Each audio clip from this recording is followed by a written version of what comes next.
एक आपले ज्योतिष क्षेत्रात काम करणारे सुद्धा होते, त्यांना पण सुद्धा सन्मान केलेला आहे. तर त्यावेळी आदित्य ठाकरेंनी इकडे कमेंट केली, अरे यांची गरज तर आपल्या विरोधकांना आहे. तर माझा प्रश्न मी आदित्य ठाकरे तुमच्यापासून सुरुवात करतोय. तुम्ही पर्यावरण मंत्री आहात, तर आताचं महाराष्ट्रातलं राजकीय पर्यावरण काय म्हणतंय? इकडे पुढच्या आठवड्यात 3 मंत्री, दापोलीत काय चाललंय, तुमचा रिसॉर्ट पाडणार असं सगळं चालू आहे, या सगळ्या गोष्टी सगळ्या चालू आहेत. याकडे कसं पाहता, या पर्यावरणाकडे कसं पाहता?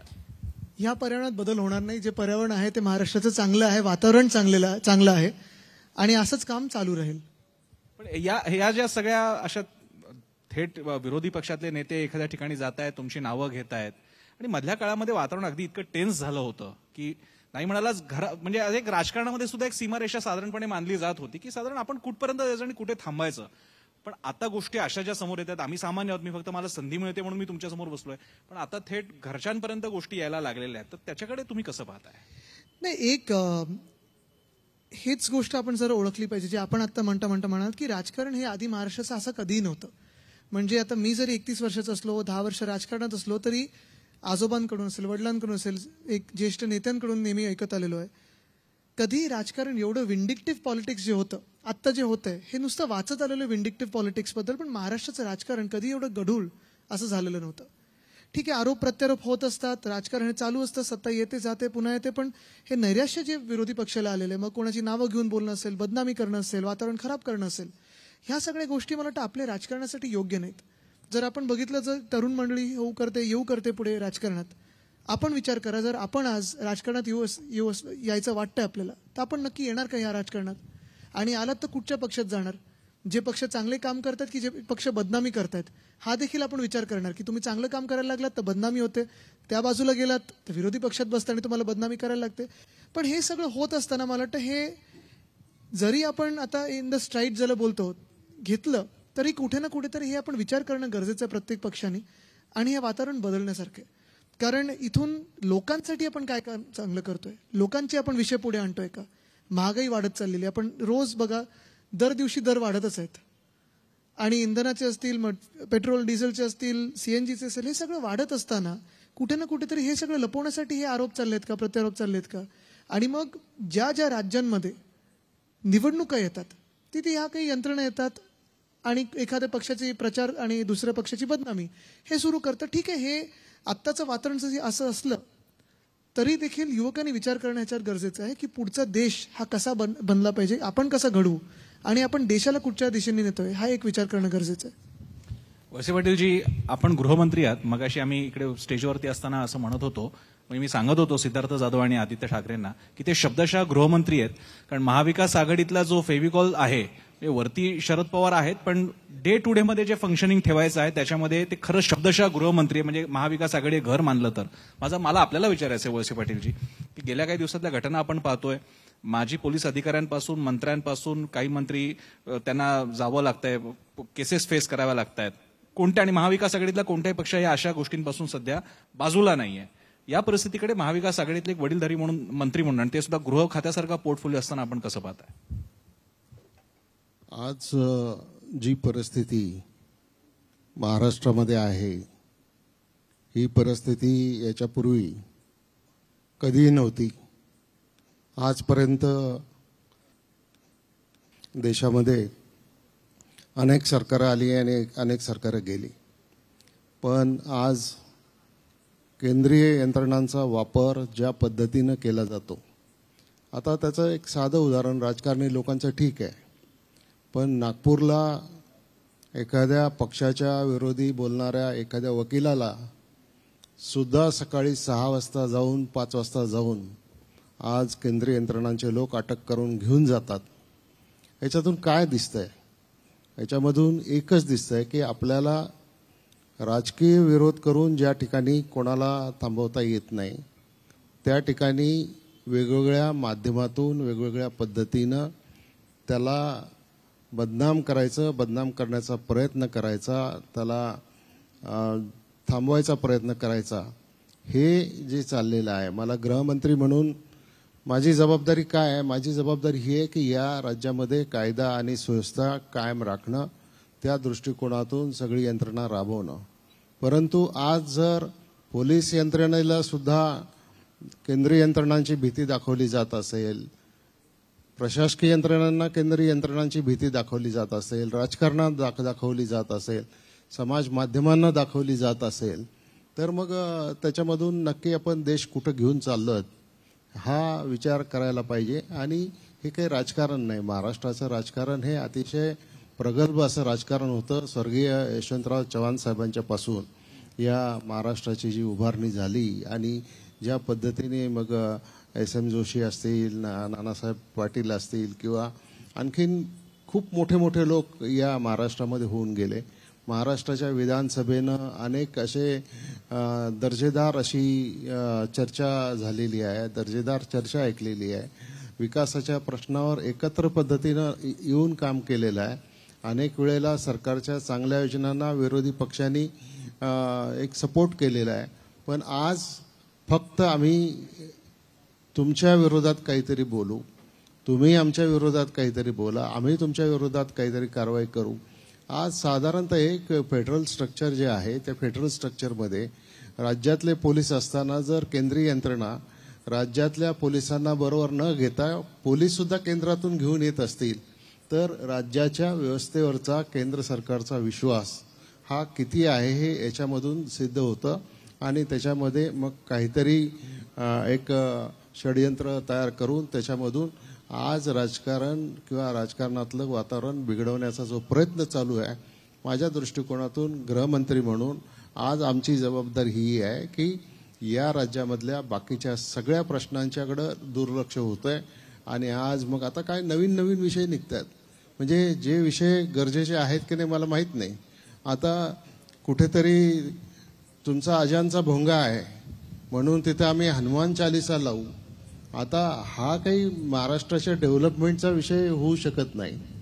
हा काही अशा प्रकारचे अनेक मग त्या ठिकाणी मग कधी हिंदू, कधी मुस्लिम, कधी आणखीन जात, धर्म, वेगवेगळ्या संघटनांच्या माध्यमातून ज्या वेळेला हे सगळं घडतंय त्यावेळेला दुसऱ्या राज्यात घडलेल्या घटनांचे सुद्धा ज्या वेळेला मोर्चे या राज्यामध्ये काढले जात आहेत त्यावेळेला मला असं वाटतं की थोडंसं राजकारणाचा दर्जा खूप घसरलेला आहे, त्याच्यामध्ये सुधारणा करण्याची आवश्यकता. पण मग वळसे पाटील जी आता जो तुम्ही ताजा संदर्भ दिला त्या पक्षानं मनसेनं असं म्हटलेलं आहे की आम्ही जर का भोंगे बंद नाही केले तर हनुमान चालीसा डॉल्बीवरती आम्ही वाजवू. असे प्रयत्न सुरू झाल्यास गृह खात्याचा रिस्पॉन्स काय असेल? असं आहे की याच्या संदर्भामध्ये प्रत्येकाने आपापल्या मर्यादा पाळल्या पाहिजे. समजा ज्यांना अजानसाठी भोंगे लावायचे त्यांनी सुद्धा डेसिबलची मर्यादा पाळली पाहिजे. ज्यांना हनुमान चालीसा लावायची त्यांनी पण जरूर लावावी. परंतु तिकडे ज्या वेळेला होते त्याच वेळेला आम्ही इकडे लावू हे थोडंसं त्याच्यामध्ये बरोबर नाहीये. आणि आता मला वाटतं विरोधी पक्षाच्या काही लोकांनी असं जाहीर केलंय की आम्ही न्यायालयात सुद्धा जाणार आहोत. तर ठीक आहे, न्यायालयाचा निर्णय आल्यानंतर जो काही निर्णय असेल तो सरकार मान्य करेल. आदित्यजी हाच मुद्दा थोडासा पुढे घेऊन जातो.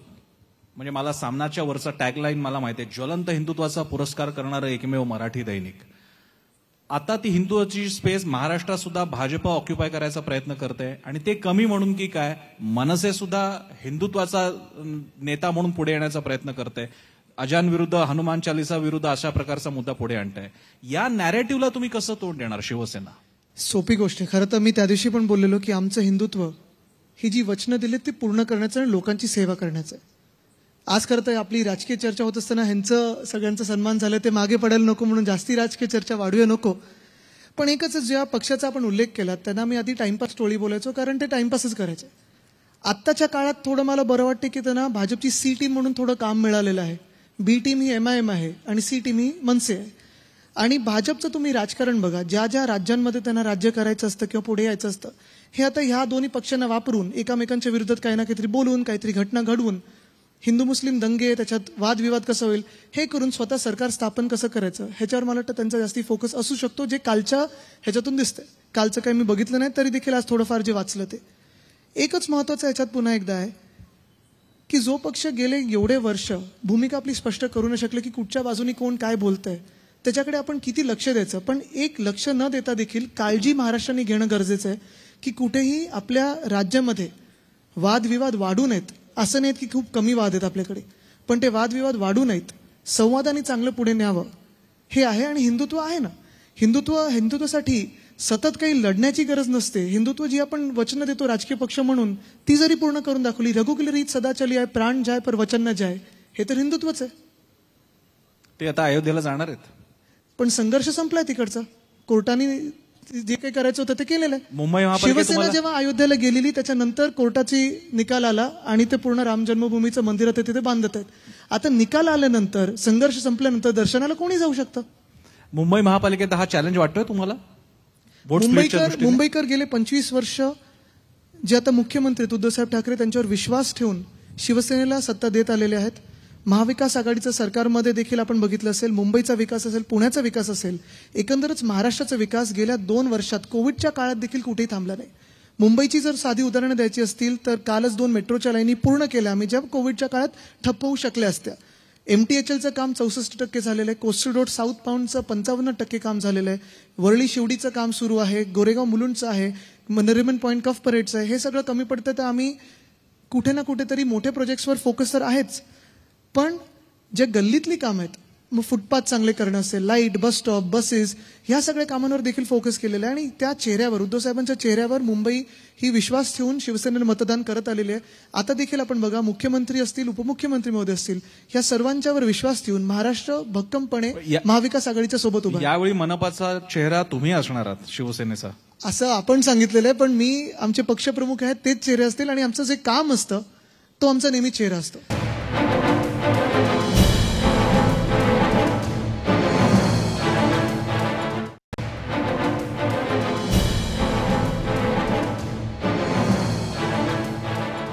एक प्रश्न राष्ट्रवादीला असा विचारला जातोय की हे सगळं तुम्ही एवढं सगळं वर्णन केलं ते बरोबरच आहे, म्हणजे तुमच्या राजकारणाच्या दृष्टीने, पण मग असं असताना राष्ट्रवादी थोडं सॉफ्ट आहे भाजपच्या बाबतीत, अशा आता थेट बातम्या आतापर्यंत बोललं जात होतं, आता थेट सांगितलं जात आहे. या आरोपाकडे तुम्ही कसं पाहता? असं आहे की मी ज्या वेळेला म्हणतो की केंद्रीय यंत्रणांचा वापर चुकीच्या पद्धतीने करून राजकारणामध्ये समोरच्या लोकांना त्रास द्यायचा प्रयत्न केला जातो, तसंच मी वागलं पाहिजे किंवा आम्ही वागलं पाहिजे असं नाही. जिथं कोणी चूक असेल, जिथं कोणी दोषी असेल, तिथं त्या पद्धतीनं जरूर गेलं पाहिजे. परंतु केंद्राच्या हातातले अधिकार आणि राज्याच्या हातातले अधिकार याच्यामध्ये जमीन आसमानचा फरक आहे. आणि ज्या पद्धतीने ते चालले त्याच पद्धतीने आम्ही गेलं पाहिजे असं मला वाटत नाही. परंतु तरीसुद्धा जिथं जिथं चुका झालेल्या असतील, जिथं जिथं आरोप झालेले असतील, त्याच्या संदर्भामध्ये सगळ्या कायदेशीर बाबींचा अवलंब करून त्याच्यामध्ये कारवाई ही जरूर केली जाईल. म्हणजे जसं किरीट सोमय्या म्हणतात की ते म्हणतात ना, काय होणार पुढच्या आठवड्यात 3 मंत्री जात आहेत वगैरे, हा आत्मविश्वास त्यांच्यात येतो. असं ज्यांच्याकडे सत्ता आहे त्या महाविकास आघाडीचा का नाही सांगत की भाजपच्या 3 माणसांची नावं पुढे येणार आहेत, 5 नावांचं पुढे येणार? असं आहे की मी याच्यात एवढंच विचारू इच्छितो की त्यांना ही सगळी माहिती मिळते कुठून, ते कुठल्या विश्वासानं हे सांगतात, कुठून ही माहिती येते. आता या पूर्व काळामध्ये एखाद्यावर इन्कम टॅक्सची रेड झाली तर त्याचं कधी प्रेस रिलीज काढलं जात नव्हतं. अलीकडच्या काळामध्ये इन्कम टॅक्सची रेड झाली, ईडीची रेड झाली तर त्याचं प्रेस रिलीज काढलं जातं. आणि मग काय काय झालं. मग आता तुम्ही मला एक सांगा की समजा किरीट सोमय्या काही सांगत असतील, आता फक्त काँग्रेस, राष्ट्रवादी किंवा शिवसेना याच पक्षाच्या लोकांच्या काही समजा काही गैर चुकीचे व्यवहार असतील असं मानायचं म्हटलं तर भाजपमधले सगळे धुतलेल्या तांदळासारखे स्वच्छ आहेत का? त्यांच्यावर या पूर्व काळात काही आरोप झाले नाही का? मग त्याच्यातल्या एखाद्यावर ईडीची रेड का नाही पडत, त्याच्यातल्या एखाद्यावर इन्कम टॅक्सची रेड का नाही पडत? तर हा राजकारणाचा भाग आहे. आणि हे नुसतं महाराष्ट्रातच घडते असं नाही, हे देशामध्ये सर्वत्र घडलं. त्या ममता बॅनर्जींना तर ज्या पद्धतीनं त्यांना त्या ठिकाणी त्रास दिला तरी सुद्धा सगळ्यांना पुरून उरून त्यांनी आपली एक हाती सत्ता त्या पश्चिम बंगालमध्ये मिळवली. तर हे सरळ दिसणारं गणित आहे मला असं वाटतं. त्याच्यामध्ये फार काही असं तर्क किंवा फार काही शास्त्र लावायची गरज आहे असं. शेवटचे 2 प्रश्न विचारतो कारण दोन्ही मान्यवरांना वेळेची मर्यादा आहे. एक प्रश्न त्यांना आणि एक आदित्य यांना, की आदित्यजी, एक आताचा जो तुमच्या खात्याशी संबंधित मोठा प्रश्न आहे, नाणार हलतोय त्याच्यासाठी दुसरी जागा बघितली जाते, पण तिथे सुद्धा मोठा विरोध होतोय आणि अशा प्रकारे वातावरण आहे किंवा दावा केला जातोय की सहमतीचेच लोक दाखवले जात आहेत, विरोध लक्षात घेतला जात नाहीये. शिवसेनेने स्वतःची भूमिका बदलली का? त्या दिवशी खरं तर मी 6-7 वेळा उत्तर दिलेले, कारण प्रत्येक ठिकाणी मला हे प्रश्न येत होते. योगायोगाने त्याच दिवशी मी त्या भागात दौरा करत होतो आणि मी दोन्ही बाजूची निवेदनं घेतलेली आहेत. कारण कसं असतं की मी त्यांना हेच सांगितलं की हे सरकार असं आहे की कोणावरही लाठीचार्ज न करता ज्यांचे विषय असतील, मी त्यांना सांगितलं तुम्ही मोर्चा काढण्याची गरज नाही, सरकार तुमचं तेवढंच आहे जेवढं समर्थकांचं आहे, आणि म्हणून मला येऊन भेटा. ते मला येऊन त्या दिवशी भेटले, त्यांचं जे काही म्हणणं होतं ते मी ऐकून घेतलं. आता ह्याच्यात 2-4 भाग वेगळे वेगळे आहेत, ते तुम्हाला स्पष्टपणे पुन्हा एकदा भूमिका सांगतो. पहिलं म्हणजे रिफायनरीबद्दल आणि नाणारबद्दल, हे दोन्ही एकत्र होणं गरजेचं नाहीये. नाणारला जो विरोध होता स्थानिक तिकडच्या भूमिपुत्रांचा, ती जागा मी देखील जाऊन बघितली आणि ती एवढी गच्च एक जंगलाची जागा आहे, चांगली खूप सुंदर जागा आहे, तिथे रिफायनरी येणं हे योग्य नव्हतंच. त्याला आम्ही विरोध देखील केला, नाणार जाणार सांगितलं आणि तिथून आपण घालवली रिफायनरी. रिफायनरीसाठी आपल्याला समुद्राच्या बाजूला कुठे जी जागा लागते, त्याच्यातून जे काही उद्योग रोजगार निर्माण होऊ शकतो, महाराष्ट्रासाठी GDP निर्माण होऊ शकतो, या काही गोष्टींसाठी पुन्हा एकदा विचारणी सुरू झाली. त्याच कंपन्या 2-4 आल्या, त्या आमच्याबरोबर चर्चा करत होत्या. त्यांना पुन्हा एकदा मी हेच सांगितलं की जर स्थानिक भूमिपुत्रांचा विरोध असेल तर आम्ही तुम्हाला पाठिंबा देऊ नाही शकत. जर नीट तुम्ही त्यांच्याबरोबर डायलॉग केला, कुठचाही प्रकल्प, कुठचाही चांगला उपक्रम असेल, कितीही चांगला असला तरी ज्यांची घरं अफेक्टेड होणार असतील, ज्यांचं धरण येत असेल, कुठे तलाव येत असेल, प्रकल्पग्रस्त जे लोक असतात त्यांच्याबरोबर चर्चा आणि डायलॉग करणं खूप गरजेचं असतं. त्यांना विश्वासात घेणं खूप गरजेचं असतं. आणि मी दोन्ही बाजूच्या लोकांना हेच सांगितलं की कुठेही घाई गडबडीत काम न करता, आपण तर केंद्राकडे 1-2 जागेंचे ते प्रस्ताव पाठवलेत, कारण ज्या जागा आपण निवडल्यात तिथे झाडंही कमी आहेत आणि तशी लोकवस्ती देखील कमी आहे. हे होत असताना देखील कोकणचे लोक म्हणतात विषय तरी कशाला काढता, आम्हाला प्रकल्पच नको. नाही, बरोबर आहे. नको नाही, काही लोक असे पण आहेत ज्यांना पाहिजे, काही लोक आहेत ज्यांना नको आहे. आता दोन्ही लोकांना आम्ही एकत्र बसवणार आहोत. प्रेझेंटेशन जे काय आम्ही त्या कंपनीला सांगितलं, तुम्ही येऊन चर्चा करा, कारण ह्या सगळ्या आता ग्रीन रिफायनरी होत आहेत. प्रदूषण खूप कमी असतं किंवा नसतंच मुळात. ZLD प्लांट असतात, FGD वगैरे सगळं स्टॅकिंग वगैरे केलेलं असतं, आणि नाही केलं तर आम्ही आहोतच त्यांच्या मागे पडायला. पण ते गरज नाही लागणार ही मला खात्री आहे. पण हे जरी असेल तरी मुख्यमंत्र्यांनी देखील सांगितलेलं आहे की तिकडच्या दोन्ही बाजूच्या लोकांना, म्हणजे आंदोलक जे करतात, विरोधात आहेत त्यांना देखील आणि समर्थकांना देखील एकत्र बोलवू, त्यांच्याबरोबर चर्चा करू, सगळ्यांचा विश्वास जिंकून सगळ्यांना विश्वासात घेऊनच पुढे पाऊल टाकू. त्याच्या आधी पाऊल टाकणार नाही, हे मी तुम्हाला देखील आज सांगतो. कारण कुठेही जे काही करू आम्ही लोकांना विश्वासातच घेऊन करणं हे आम्हाला योग्य वाटतं. शेवटाकडे मी येतोय. एक गंभीर आरोप काल राज ठाकरे यांनी केला. त्या मुद्द्याचं गांभीर्य यासाठी कारण महाविकास आघाडीचा, मी जसं म्हणतो तसं कॉन्क्रीट, हे जे सगळे अख्खी इमारत आहे त्याचं कॉन्क्रीट शरद पवार आहेत. आणि त्यांच्यावरती जेव्हा असा आरोप केला जातो की महाराष्ट्रात जातीपातीचं राजकारण शरद पवारांनी सुरू केलं, एकदा हे नॅरेटिव्ह तयार व्हायला लागलं. जसं एक हिंदुत्वाचं नॅरेटिव्ह भाजपनं केलं, आता एक मनसेचं येतंय शरद पवार जातीपातीचं राजकारण. याला तुम्ही कसं उत्तर देणार? या आरोपाकडे तुम्ही कसं पाहता? असं आहे की गेल्या 50 वर्षाच्या राजकारणामध्ये ज्यांनी शरद पवार त्यांचं राजकारण, सामाजिक राजकारण हे ज्यांनी पाहिलं, तेव्हापासून त्यांनी प्रत्येक वेळेला शाहू फुले आंबेडकरांच्या भूमिकेचा पुरस्कार केलेला आहे. जातीतल्या प्रत्येक समाजातल्या लोकांना सारखा न्याय मिळवून देण्याच्या दृष्टिकोनातून त्यांच्यासाठी काम केलेलं आहे. आता हे जातीपातीचं राजकारण शरद पवार करतात म्हणण्याच्या ऐवजी आता राज ठाकरे ज्यांच्या बरोबरीने जाऊ पाहतायत त्या लोकांचं नक्की काय चाललंय ते आधी पाहिलं पाहिजे. पवार साहेबांनी नेहमीच सगळ्या समाजातल्या लोकांना, म्हणजे अगदी लक्ष्मण मानेंसारखा छोटा माणूस सुद्धा त्याला आधार देऊन त्यांच्या समाजातल्या लोकांच्यासाठी शिक्षण संस्था उभ्या केल्या. आदिवासींसाठी आदिवासींचं बजेट त्या ठिकाणी द्यायचा प्रयत्न केला. ओबीसींना ज्या वेळेला विश्वनाथ प्रताप सिंग देशाचे पंतप्रधान होते आणि ज्यावेळेला मंडल आयोगाच्या शिफारशी आल्या त्यावेळेला विश्वनाथ प्रताप सिंगांच्या सरकारला भारतीय जनता पक्षाचा पाठिंबा होता आणि मग मंडल आयोगाच्या शिफारशी स्वीकारल्याच्या नंतर महाराष्ट्रातल्या ओबीसींना त्या ठिकाणी आरक्षण देण्याच्या प्रश्नाच्या संदर्भामध्ये निर्णय घेतला गेला. असे अनेक वर्ग आहेत.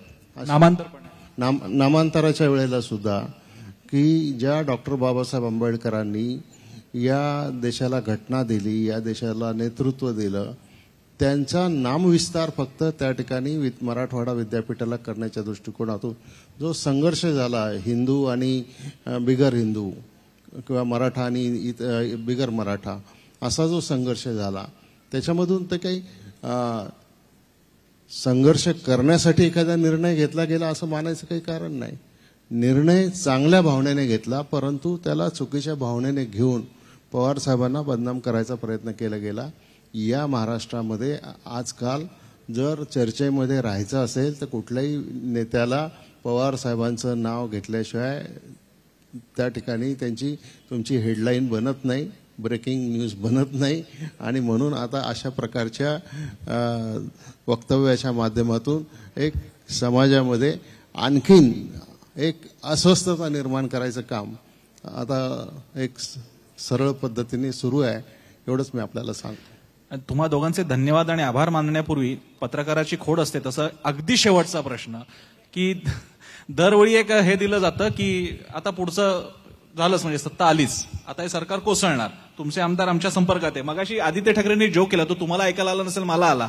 मगाशी कोणीतरी सांगत होते तिकडे गेस्ट आले आणि ते म्हणाले की तुमच्याकडचे अनेक मंत्री आणि आमदार आमच्याकडे.